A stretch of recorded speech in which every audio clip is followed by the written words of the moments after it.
To be with you. Welcome to our November 29th Town Hall. I want to remind everybody that we are recording today's session and that closed captioning is available through the ICS link that will be posted in the, as Jesse just did in the chat. So I'm gonna banter a little bit here only because I'm seeing we've got a bunch of people coming on. We're up to 83 now. We did both invite students and employees today, and hopefully we'll get a good group of both. I see David White hasn't quite gotten broken out yet of wherever he might be staying. I hope you all had a nice Thanksgiving holiday. It's just hard to believe that on just the day after tomorrow, we're in December, right? You all know how it works. It's just fast and furious in the next couple of weeks as we wrap up the semester and another calendar year.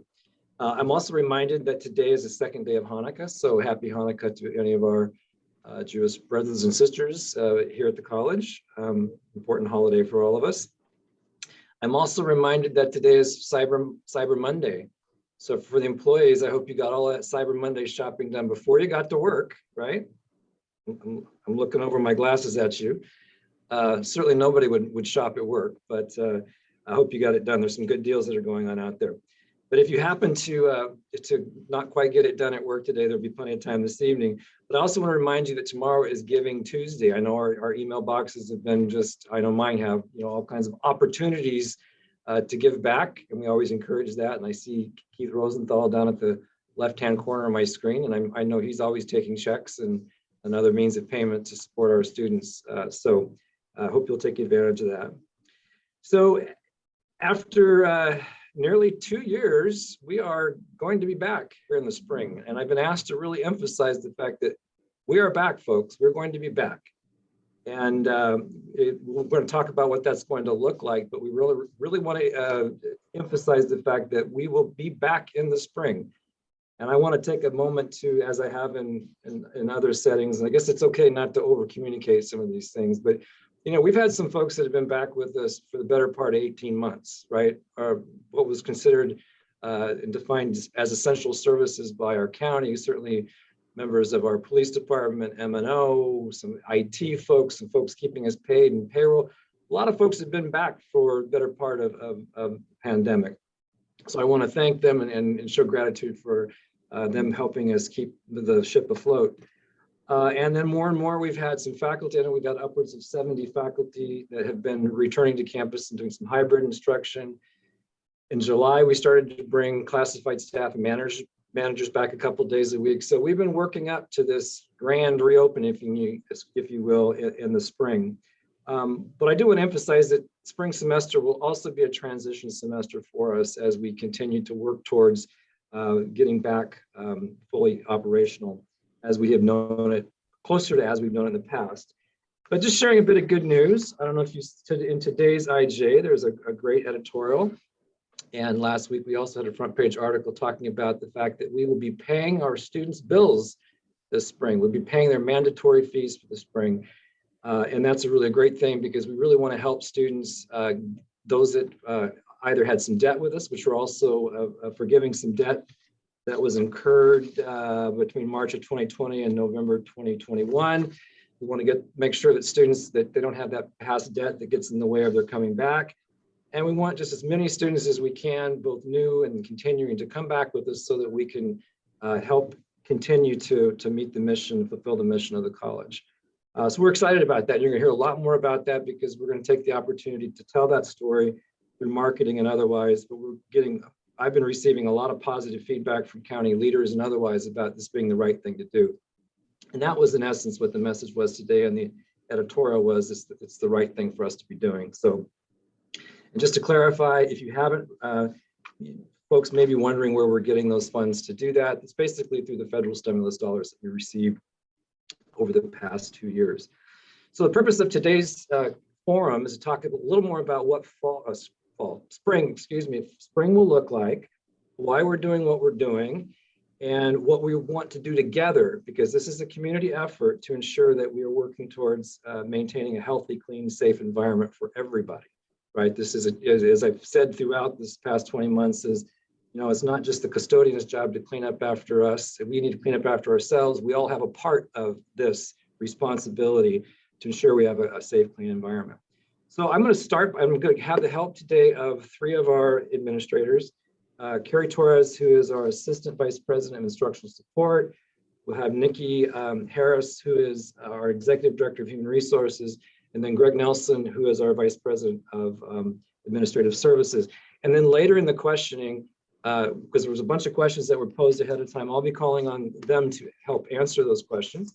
But there may be some questions that come up in the chat that we may draw upon somebody else's expertise in the group, which we often do.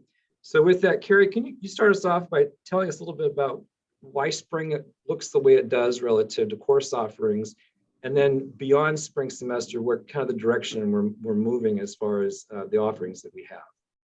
Hi, everyone, nice to see you. So regarding spring, we have about 85% of our course offerings are going to be in person. That means at IVC or Kentfield. And then we have about 15% they're going to be online. So under the distance education umbrella, that means online, asynchronous, and hybrid. And so registration has started. So we're building momentum there as we get farther into the registration cycle. And I want to talk for just a second about what we're doing with distance education. So Title V, there were a number of changes that related to our distance education policy that are now approved, and we need to incorporate those changes into our policy. So while we're doing that, we are going to be looking at the modalities and looking at diversifying those modalities and expanding the list of options for faculty as we revise our policy. So currently in our policy, we have two options, which are hybrid and online asynchronous. That's why we have the DE offerings that we do in the spring, because faculty who are certified to teach DE, those two options, those are the classes that we're offering this spring. So I'm going to plug something because as we review our policy and we're looking at other modalities, one modality that we've been talking about is high flex, and that's where you're in the classroom and then you could have students that are participating live via Zoom, and then you could even have some students who are taking it online asynchronously. So colleges across the state are looking at this model and how they might adapt it to their colleges.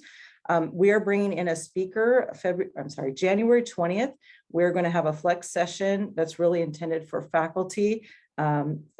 His name is David Rose, and he's going to facilitate a session on high flex and what high flex is and kind of answer all of our questions. And the point of that session is not only to inform ourselves and become better versed in high flex, but using that as a real jumping off point is once we have a better grasp of what high flex is then to really pick up the work on our policy with much more intent, because we will now have a better sense of what some of those modalities mean and if College of Marin is going to adopt those. So that's something to look for with the flex schedule coming out. And I hope that if you're interested that you'll attend. And then the policy, as it goes through the DE committee, will go through the Senate and the other governing bodies. So just want to put that out there. And that's all I have about spring, unless there are questions.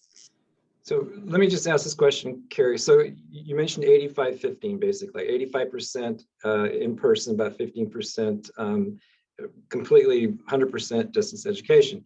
And as we work with faculty and as we work with the curriculum committee and we work with the Senate and so forth, it's quite possible that will grow, right? The distance education is offering beyond this transitionary spring coming back together will grow. Is that accurate? Yeah, correct. I should have mentioned that. Sorry. Yes, that's correct. So we have a number of faculty who are going through what we call taking the online teaching and design course. That's one part.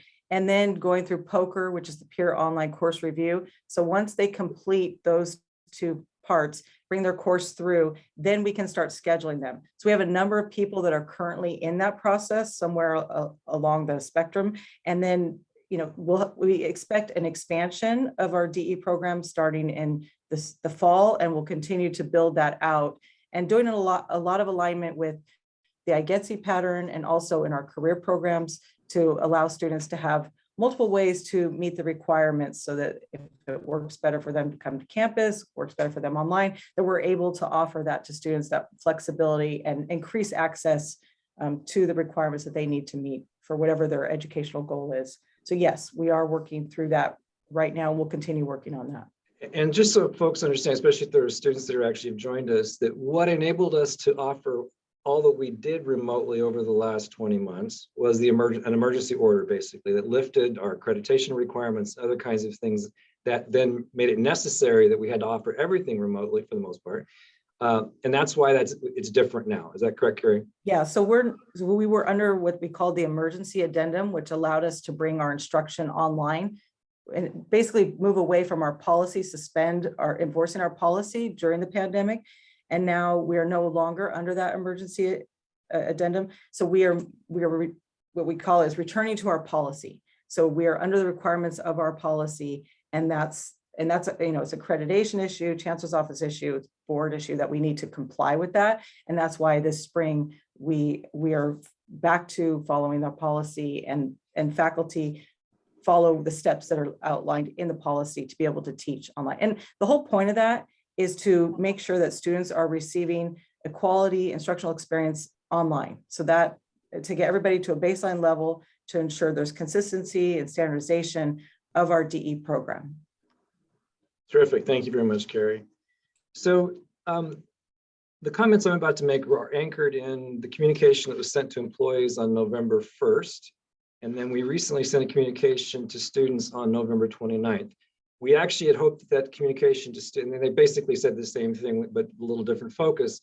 When we knew we might be offering this opportunity to be paying our students fees this semester, we actually held off because we felt like it was best to put one communication together that talked about spring, safety measures, vaccine requirements, so forth, along with the news relative to their fees. So that's why we was a little longer getting the student message out than we had originally planned. But so as I mentioned, we're going to work together to ensure that our environment is healthy, clean, and safe for everybody that is on our campuses. And first and foremost, how we're going to do that and how we've been doing that this semester is by requiring the vaccine, by having a vaccine mandate. And I'm really pleased to report that we have 98% of our employees have been vaccinated, and the 12 that haven't are required to have routine testing, right? So that's pretty remarkable as far as an organization goes with over 540 employees. On the student side, folks will recall that for the fall, those students that had on-campus component with their instruction hybrid, any student that was going to be on campus was required to be vaccinated or to have one of the two exemptions. Moving forward for spring, it is a requirement of all students, whether they are 100% remote or 100% in person or hybrid, to be vaccinated. And we feel like that's the best way to go given where this has been and where this could be going relative to the future of COVID, which by all accounts is not going away anytime soon. And we'll be talking a little bit more about that here shortly. So with that, on the employee side, again, as I mentioned, I really want to appreciate the staff and those faculty that have been here, the administrators that started coming back and again, 18 months ago, those that started coming back in July and that have continued on for the work that they've done. But now that everybody's coming on, we're taking it up a notch or two relative to the precautions we want to take. And so I want to ask Nikki, our Executive Director of HR, to talk about a checklist that we're creating to help everybody kind of guide our way through what we need to do to come back safely and our part in it all. Nikki? Thank you, Dr. Coon. Good afternoon, everyone. Once again, as Dr. Coon spoke of the transition that we're going through to kind of form some type of normalcy back into the workforce. Many employees have already been on campus and been following the protocols, kind of know the ins and outs and so forth of what it's like to be on campus or in person. So we are creating the checklist like Dr. Coon mentioned. And for me, I'm not going to go over details of the checklist because that will come out at a later date. But I think one of the biggest things to kind of keep in mind will be a few things the checklist covered is a Covert training that our employees are required to take under OSHA. It's a 10-minute training. That training is available right now online under our ComStrong COVID resources page. The symptom screening, employees are still required to fill out the symptom screening check, but could be also accessed online. As soon as you open any page on the web, on our COM website, you'll find the symptom screening to fill out. Facial coverings, as you all know, that's important. Every area without our district, thanks to our M&O department, has provided facial covering, cleaning supplies and so forth, so you can all play your role into making sure COM is safe and you and your coworkers are safe. One of the biggest things that I've realized when I kind of came back full term in July was a lot of the restaurants and so forth were either closed or the business hours changed. So just kind of keep that in mind, do your research, bring your lunch, pack a lunch, whatever it is, to make sure you're prepared. Another thing that happened with me was my parking permit had expired. So if you're not sure, check check your parking permit, and you can actually access that form through the MyCom portal and work with the police department of updating your parking permit. But also big one, your key fobs. Some key fobs have batteries have died and are not working anymore. Try to prepare that before you come check in with M&O. You could put in a school due request to see if your key fob is working. At least try to handle those things before your first day of work or back on campus or whenever you're going to be on campus. Once again, the screen is the checklist is very detailed. So it's some things I didn't cover just now, but within the interest of time, we will be modifying the checklist, add some more input on it, trying to remember everything to kind of prepare people or employees who haven't been on campus at all. Once again, there's been a majority of us already been there, so we kind of know the in and out. If you know someone, I say please feel free to ask them, like, what was it like, or what they encountered and so forth, to kind of help prepare you as well. And that's it. And Nikki, when do you anticipate us getting the checklist out? Hopefully within the next week or two. Before that is better. So that's the goal. Terrific, thank you. And Carrie, on the student side, we talked about creating a checklist for students as well. Is there anything unique to the student list that wouldn't be on the employee list? Well, facial coverings, good hygiene, if you're exposed to COVID, parking permit reminder. The other thing we're working out right now is mental health, books, bookstore, student accounts, how the free tuition, the fees will work, and then tutoring and reading and writing lab support. So those are things that we're going to add to the student checklist. Terrific, thank you. So we're going to take questions once we get through each of the content areas here, then we'll open it up for questions. Greg, welcome. We had a question, I think, while you may have been offline, but coming back online relative to food service. So maybe you could talk about food service really quickly first, but what I wanted you most important to talk about is embedded in each of the communications that went out again on November 1st and November 29th was a link to an air quality information that we put together, because we've had a lot of questions about air quality. So if you could talk about food service and air quality, that'd be great. Sure, thank you, Dr. Coon, and hello everyone. I'm glad you're here today. So food service, we did a bid for the food service to have a vendor on campus.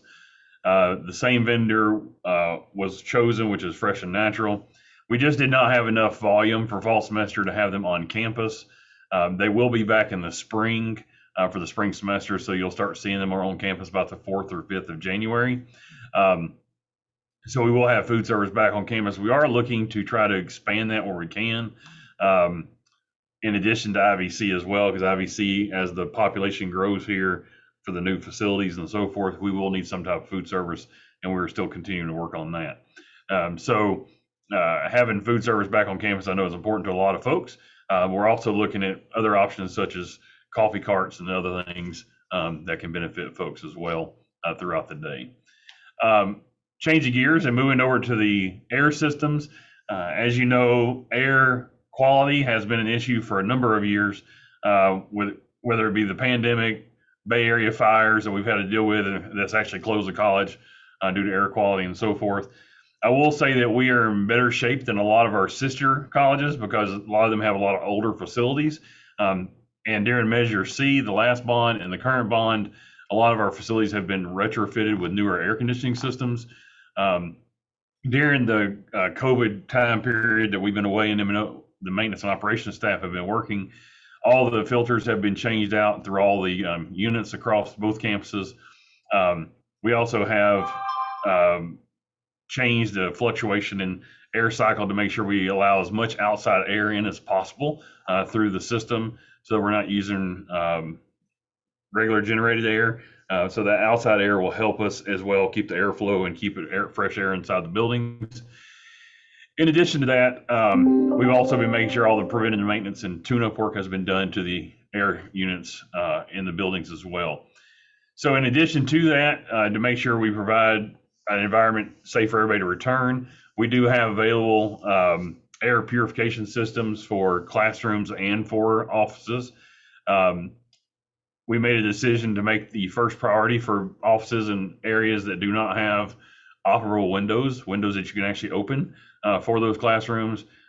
We do have a lot of buildings that do not have operable windows, and then we also have some that do. So give you an example, if we had two people ask for the same unit or asked for an air purification system, one had opening windows and one didn't, and we're running out, and it's the last two, the preference would go to the person who doesn't have an operable window. So right now we have about 40 units for classrooms, so it's 1 unit per classroom, and we have about 100 office style for offices, meeting rooms, etc. You just have your departmental admin do a school dude for the maintenance and operations department to request one, and we will take those accordingly. And so I just saw something about the POMO 4 HVAC upgrade, and that is currently being discussed as part of the overall facilities master plan.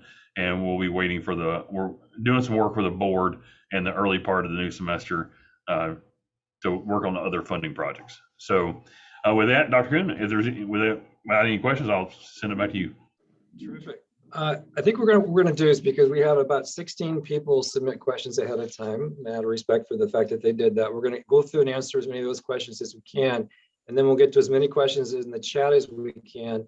But because we're recording, we will have the ability to see who asked the question, and if we can do some follow-up if we don't get to all the questions.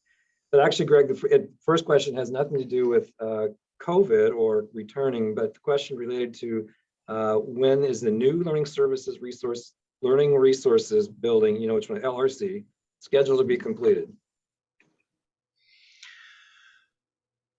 Well, that's a good question. So we actually start, it's in 3 phases. The project's in 3 phases. So we will start phase 1 in the spring of this coming year, which is to get the utilities moved out of the way. And then phase 2, we'll start the new facilities and the ground improvement work. And then we actually start construction.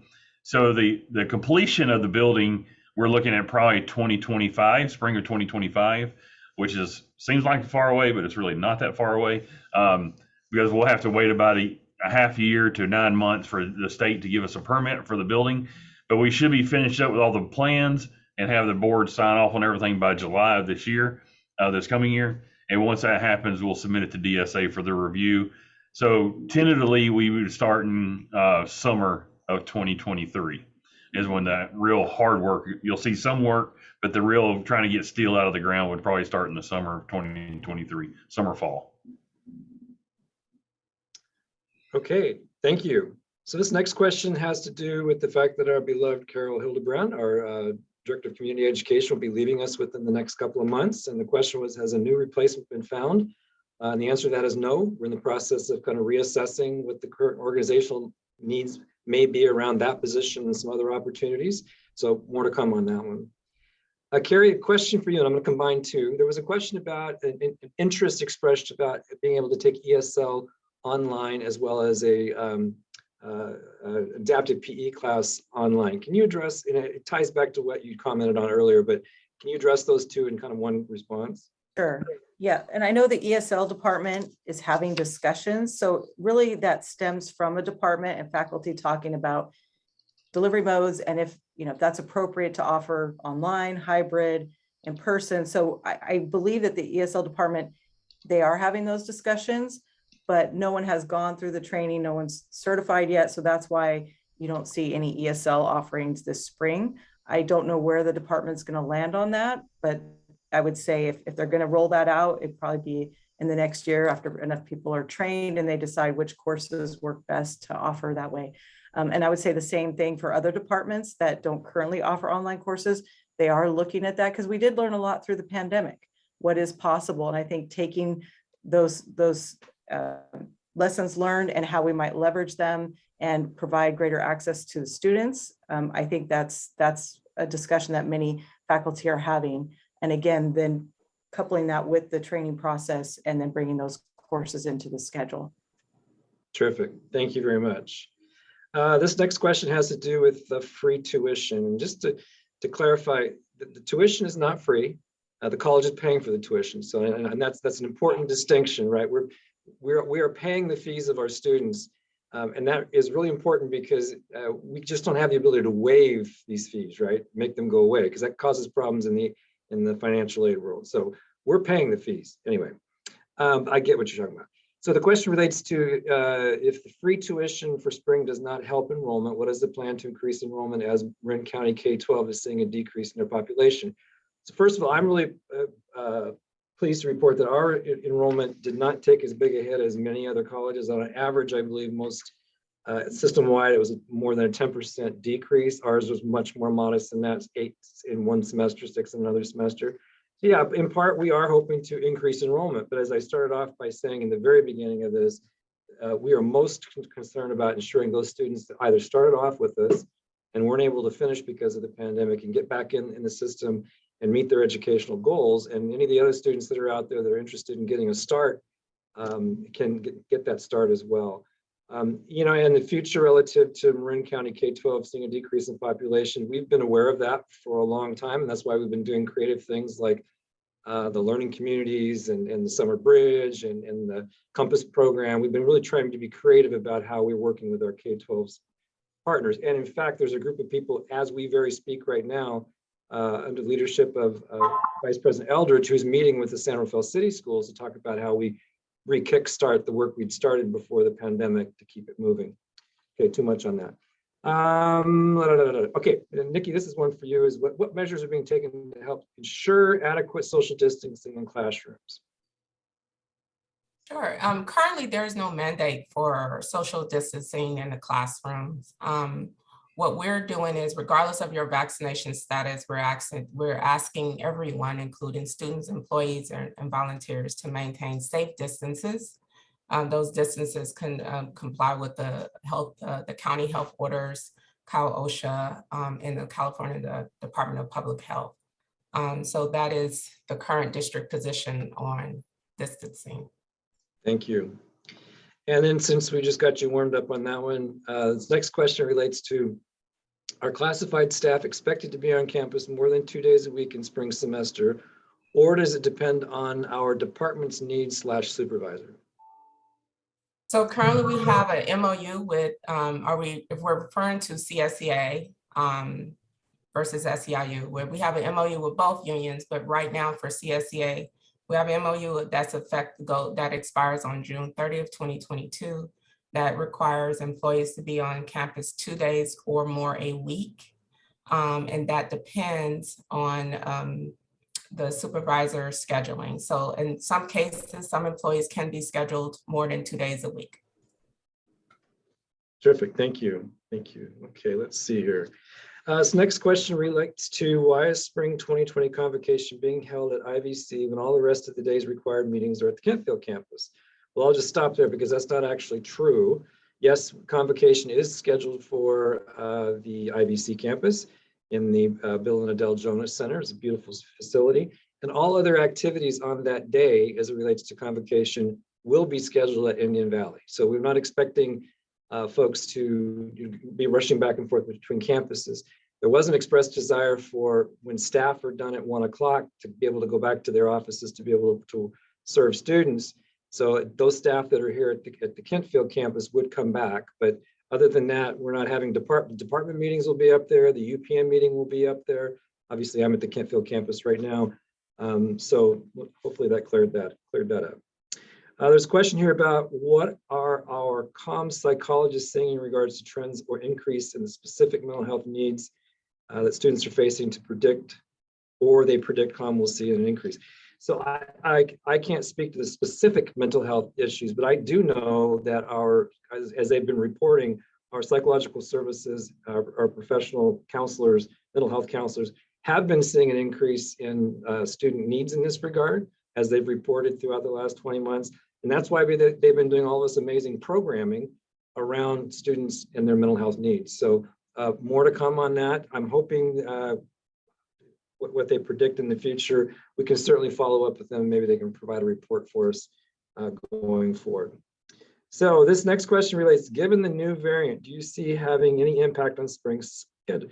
Given the new variant, do you see that having any impact on the spring schedule? That's a really great question.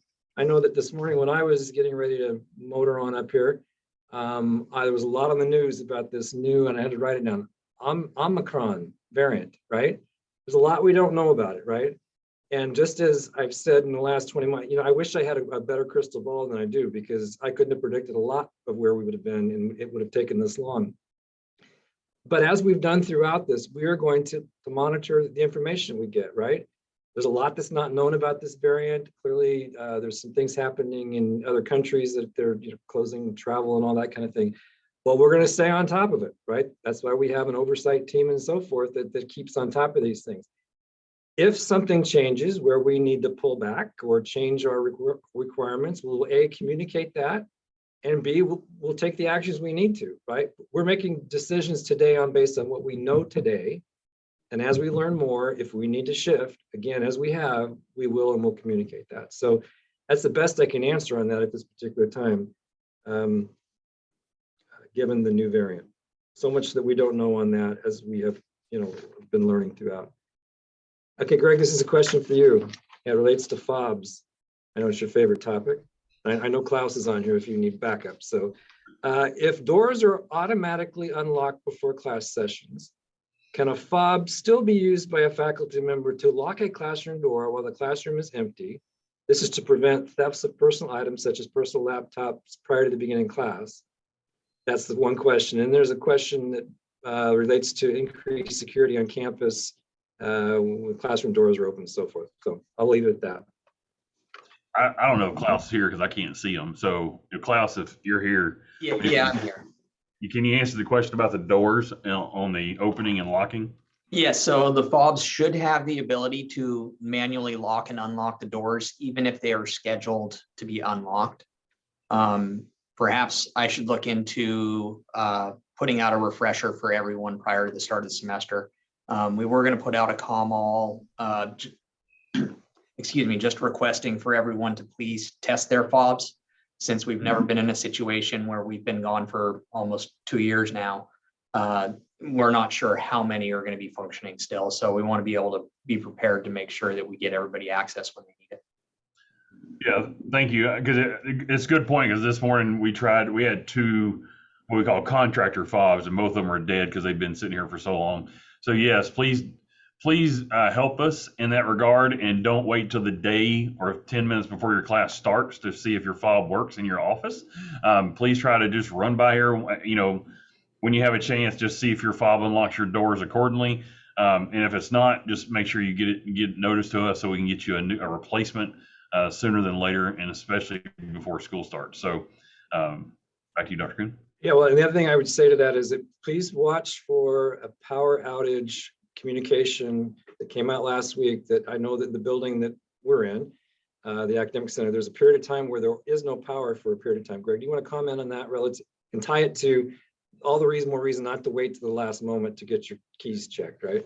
Yeah, and we're trying to work out the final details on that, but right now, tentatively, we are scheduled between January 3rd and January 7th for the academic center to be shut down. We have to relocate the power for the academic center because it's adjacent to the old LRC site. So that transformer has to be moved, and to move it, we have to shut the power down.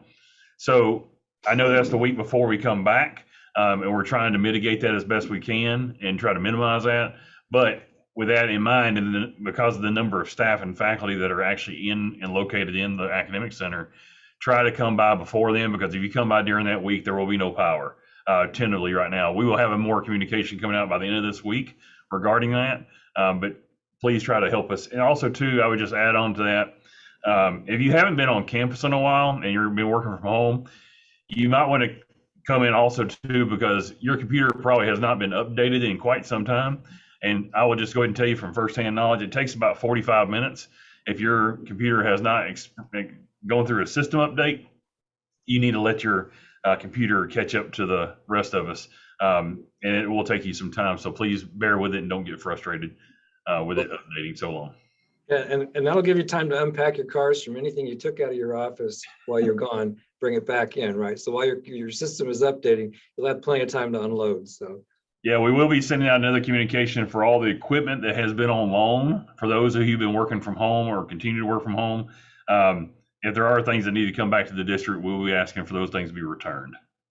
Terrific. Okay, Jesse, I think we've come to the bottom of my list of questions that were submitted ahead of time. Let's go to the top of the list of questions that were put in the chat if we can, and see what our esteemed panelists here can knock out for us. Yep. Let's see here. There's a question about online offerings. So the student input support moving to more online offerings. Is it a question or a comment? It's a question. Yeah, and I know that I can comment on this because I just had a conversation with Holly a bit ago, Holly Schaefer, our Director of Institutional Effectiveness. We did do a student survey and that data is currently being evaluated. And we'll have more on the outcomes of that in the near future. Next. Will students still need to do COVID symptom screening before each class? That has been a messy issue this semester. So question and comment there. It's all been messy. Nikki, is that one you can take? I can. They do not students, employees do. Yeah, yeah, exactly. There may be some students that apply for exemptions. I understand there were only about 12 exemptions that were given to students for fall. There's been 12 more that have been requested for spring. And I believe that we will, correct me if I'm wrong, Nikki, but those that get exemptions will be required to be tested. Is that correct? Yeah, but that's employees versus students. The student exemptions has been over 50 approvals for exemptions. Oh, I got that wrong. Yeah, no, it's fine. It's fine. We have a huge population of students versus employees at our district. There you go. But yeah, so for anyone that is approved for exemption should be following the protocols outlined in their approval letter going forward. That is where you refer to the protocols to follow. Terrific. Thank you. I apologize for the error there. Okay, next question that we got in the chat box, Jesse. Any possibility of getting see-through mask or shields for teaching? I can respond to that, if that's okay. Please, Gary. VP Eldridge is working with the dean of that area and the department chair that see-through masks. I think that some of the requests came through ESL. If there's a way that they can get those masks, the students can see your mouth better. So yes, those discussions are happening. I think we're going to be ordering some. Terrific. That might help in world languages as well, I could see. Terrific. Okay, next question in the order that they came in, Nikki. No, I'm sorry, Jesse. That's okay. This one is a suggestion for the student checklist. A map and parking permit should also be added to the student checklist. Many of them have never been on campus or spaces have moved. That's a great point. That's a great point. Thank you. Next question or comment. This one, I think there's a typo here. What is the POMO for HVAC upgrade status / priority? Yeah. And Greg saw that one come in and he answered it when he was commenting on that item. So next question. This one. Will SAS be back fully in operation so that students with accommodations can take exams there when necessary? Is perchance Dr. Miller in the meeting today? I do know that all services will be back. Carrie, can you respond to that? She's out this week. I know that they're working towards how they're going to roll out services for students, but I think we'll have to get back to you on that one. We always don't. We don't ever want to put bad information out, so we will get that fed back out to the group. Thank you for that question. Next, Jesse. There's one that I kind of skipped here. Sorry about that. It says non-credit ESL classes must be synchronous, but there is the road to certification It leads only to eligibility to teach asynchronously. Will there be a road developed for those who want to teach synchronously? So that's twofold. One would be the department determining that that's the right approach to take. Two would be then our policy. Are we going to add that modality to our policy? So I think that will be part of the review process with our policy, and then the vetting process through the Senate, et cetera. Right. So that's definitely a faculty senate curriculum question, is that not, Carrie, and DE committee? Correct. And then there's also another issue with non-credit specifically, and if that's even allowable for non-credit to do, there's the asynchronous and then the synchronous. So there's other issues that we have to deal with that are specific to ESL. Terrific, thank you. Jesse, other questions? Yes. Any more discussion about having a testing office for makeups? I would toss that one to John, but Carrie, anything on that one? Not at this time. Yeah, thank you. Okay, Can students still request to borrow a computer from COM for spring 2022?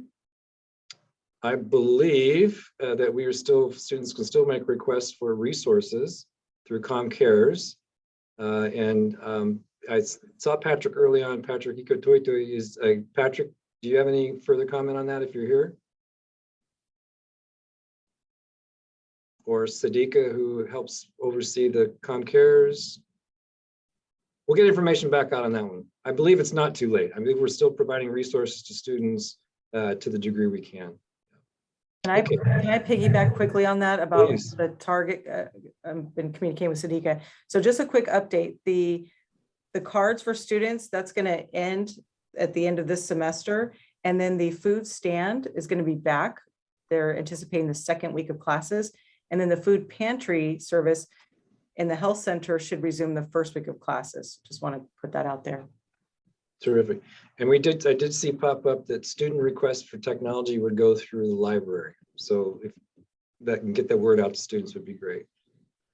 Okay, Jesse, other questions in the chat box? Yep.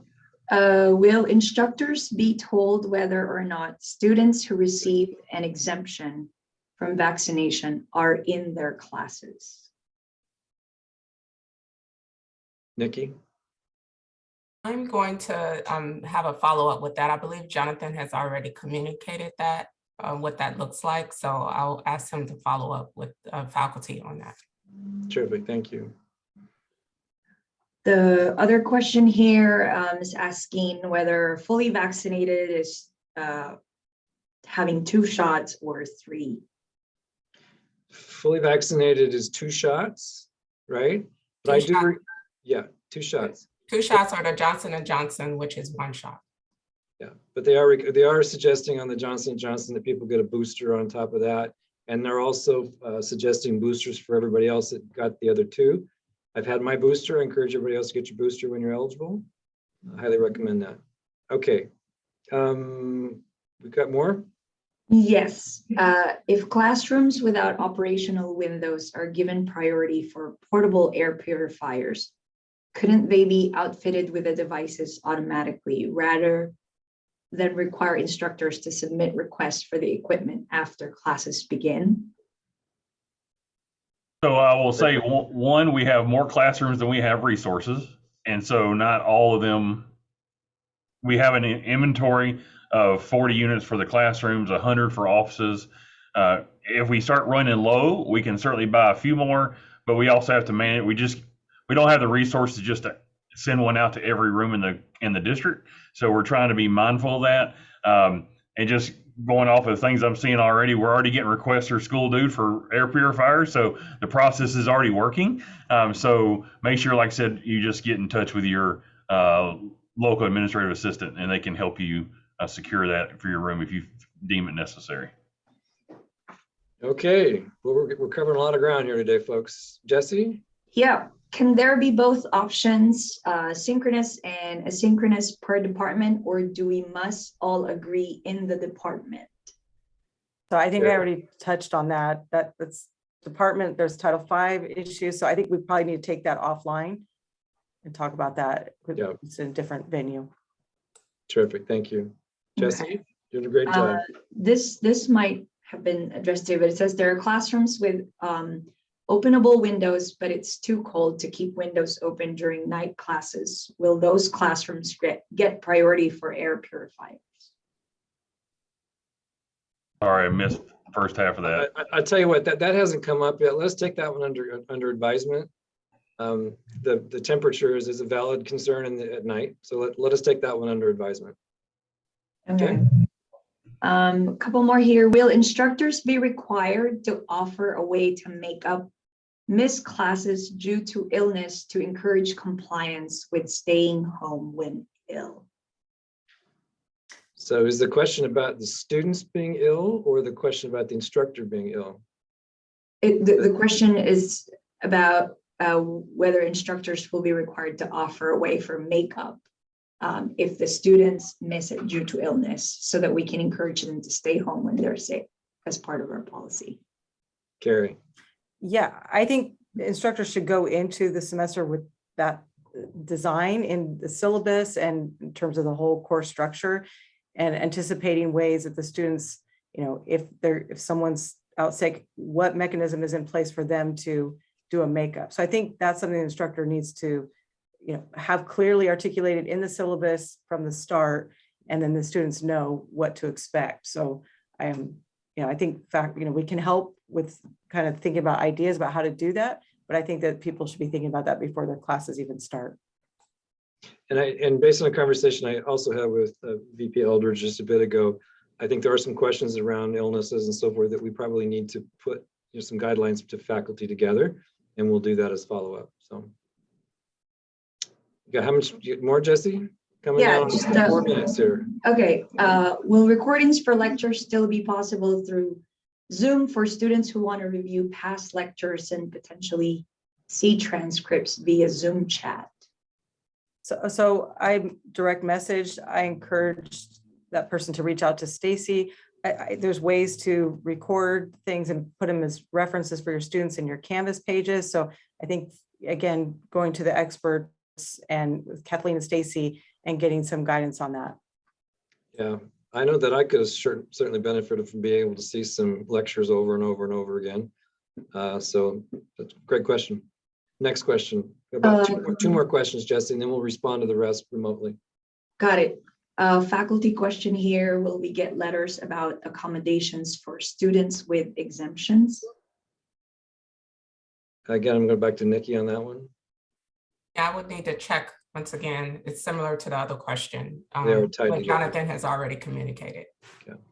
Okay. Okay. We will check in with Jonathan, get that information back out. Other questions? Will health services provide COVID tests for staff or students? Greg. So if the student and or staff has an exemption approved, the district's health services department does have rapid testing available for those individuals who need testing on a regular basis. Great, thank you. Okay, last question, Jesse. What are the protocols for outbreaks of the virus among our students? Quarantining, return to online instruction? Great question, Nikki. It depends on their vaccination status. There's different protocols, but if someone tested positive there on campus, they should be reporting it through our ComStrong COVID update resource page, which actually provides them with details on how to report if they tested positive. So that information will also be shared in the checklist on how to report if you tested positive or been exposed. Okay, terrific. Well, unfortunately, folks, we're out of time today, but thank you all. We had about 150 people at tops today. Disappointed not to see more students, but we'll see if we can offer them another opportunity for a similar conversation. So appreciate everything that everybody's doing. Again, we're going to continue to communicate to the best of our ability as we know more. I know that everybody's concerned about the new variant, so we'll regroup on that. And again, we'll just keep communicating and hopefully get this all worked out to the best of our ability. So thanks to everybody, appreciate it. Have a great week. Again, happy Hanukkah for those that observe that day or the celebration. So anyway, thanks for being here, everybody. Appreciate it. Thank you, Nikki, Carrie, and Greg. Appreciate it. Thank you.